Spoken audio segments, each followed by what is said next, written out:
Genesis chapter 2. Thus the heavens and the earth were completed in all their vast array. By the seventh day God had finished the work he had been doing. So on the seventh day he rested from all his work.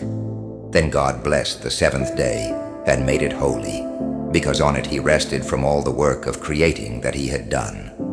This is the account of the heavens and the earth when they were created, when the Lord God made the earth and the heavens.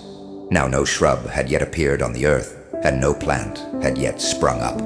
For the Lord God had not sent rain on the earth, and there was no one to work the ground. But streams came up from the earth and watered the whole surface of the ground.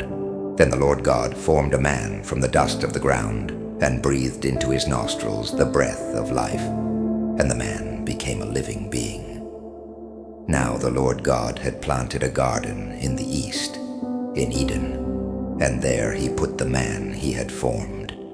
The Lord God made all kinds of trees grow out of the ground, trees that were pleasing to the eye and good for food.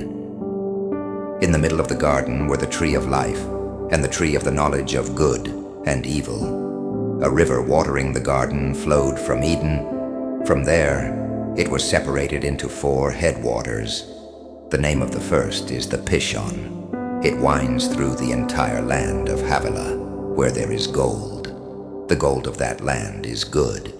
Aromatic resin and onyx are also there. The name of the second river is the Gihon. It winds through the entire land of Cush. The name of the third river is the Tigris. It runs along the east side of Asher. And the fourth river is the Euphrates. The Lord God took the man and put him in the Garden of Eden to work it and take care of it. And the Lord God commanded the man, "You are free to eat from any tree in the garden, but you must not eat from the tree of the knowledge of good and evil, for when you eat from it, you will certainly die." The Lord God said, "It is not good for the man to be alone. I will make a helper suitable for him." Now the Lord God had formed out of the ground all the wild animals and all the birds in the sky. He brought them to the man to see what he would name them. And whatever the man called each living creature, that was its name.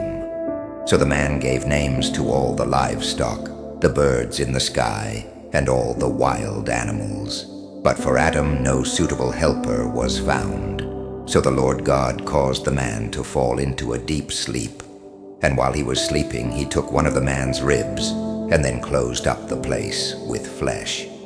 Then the Lord God made a woman from the rib he had taken out of the man, and he brought her to the man. The man said, "This is now bone of my bones and flesh of my flesh. She shall be called woman, for she was taken out of man." That is why a man leaves his father and mother and is united to his wife, and they become one flesh. Adam and his wife were both naked, and they felt no shame.